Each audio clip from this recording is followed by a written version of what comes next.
Hi friends, welcome to my channel. నేను మీ శ్రీదేవి. ఈరోజు మనం చూడబోయే రెసిపీ పానీపూరి. పిల్లలకి పెద్దలకి ఎంతో ఇష్టమైన ఈ పానీపూరిని సింపుల్గా మనమే ఇంట్లో ఎలా తయారు చేసుకోవాలో చూసేద్దామా.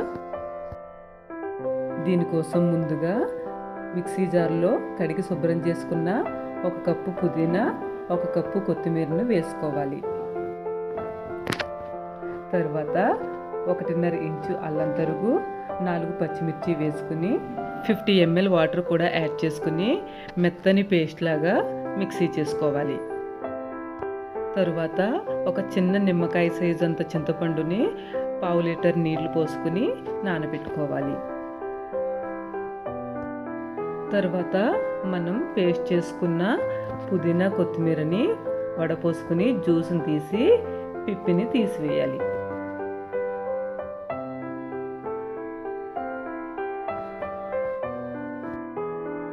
ఇప్పుడు ఈ పుదీనా కొత్తిమీర రసంలో 1/2 teaspoon salt, 1/2 teaspoon కారం,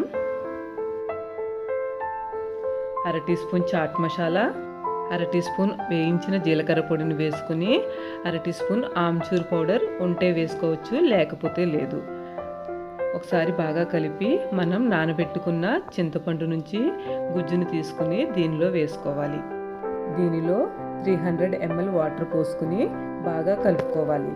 మనం ఇప్పుడే టేస్ట్ చూసుకుని ఉప్పు, కారం, పులుపు తగ్గట్టుగా అడ్జస్ట్ చేసుకోవాలి. పులుపు తక్కువైతే కొంచెం నిమ్మరసం కానీ లేదంటే చింతపండు రసం కానీ తీసి వేసుకోవచ్చు. ఇది అయితే టేస్ట్కి పర్ఫెక్ట్గా సరిపోయింది. ఇప్పుడు 5-6 గంటలు నానబెట్టుకుని కొంచెం సాల్ట్, పసుపు వేసుకుని 7-8 విజిల్స్ వచ్చిన తర్వాత ఈ బఠానీని కొంచెం మెత్తగా మ్యాష్ చేసుకుని ఒక బౌల్లో వేసుకోవాలి. ఇలా ఉడికించి పెట్టుకున్న బఠానీలో 1/2 టీ స్పూన్ జీలకర్ర పొడి, 1/2 టీ స్పూన్ చాట్ మసాలా వేసుకుని బాగా కలిపి పక్కన పెట్టుకోవాలి. తరువాత డీప్ ఫ్రైకి సరిపడా ఆయిల్ని హీట్ చేసుకోవాలి. ఈ పూరీలు మనకి అన్ని సూపర్ మార్కెట్లోనూ దొరుకుతాయి. వీటిని మనం డైరెక్ట్గా వేయించుకుని పానీపూరి తయారు చేసుకోవచ్చు. ఈ పూరీలను ఎలా తయారు చేసుకోవాలో నేను ఇంకొక వీడియోలో చేసి చూపిస్తాను. ఇలా వేయించుకున్న పూరీలను తీసి పక్కన పెట్టుకోవాలి. ఈ పూరీలను చల్లారిన తర్వాత ఎయిర్ టైట్ కంటైనర్లో పెట్టుకుంటే మనకి 4-5 రోజుల పాటు నిల్వ కూడా ఉంటాయి. ఇప్పుడు మనం వేయించి పక్కన పెట్టుకున్న పూరీలకి మధ్యలో కొంచెం హోల్ పెట్టుకుని మనం కుక్ చేసి పెట్టుకున్న బఠానీ, ఆనియన్స్, కొత్తిమీర, మనం తయారు చేసి పెట్టుకున్న పుదీనా కొత్తిమీర రసాన్ని కూడా ఇందులో వేసుకుని సర్వ్ చేసుకోవాలి. మనం కావాలంటే చాట్ ప్రిపేర్ చేసుకున్నాం కదా లాస్ట్ టైము, ఈ బఠానీకి బదులుగా ఆ చాట్ను కూడా వేసుకోవచ్చు.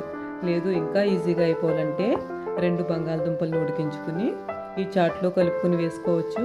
లేదా ఓన్లీ బంగాళదుంపలు కొంచెం ఉప్పు, కారం కలుపుకొని కూడా మనం ఈ పూరిలో ఫిల్ చేసుకోవచ్చు.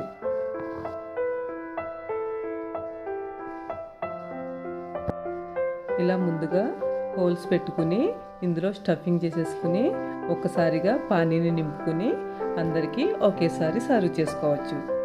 చూసారు కదా ఎంత సింపుల్గా అయిపోయిందో ఈ పానీపూరి.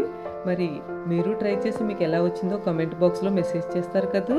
నా ఈ వీడియో మీకు నచ్చినట్లయితే లైక్ చేయండి, షేర్ చేయండి, సబ్స్క్రైబ్ చేయడం మర్చిపోకండి. ఫస్ట్ టైం చూసేవాళ్ళు తప్పకుండా సబ్స్క్రైబ్ చేయండి. ఆల్రెడీ సబ్స్క్రైబ్ చేసిన వాళ్ళు లైక్ బటన్ కొట్టడం మర్చిపోకండి.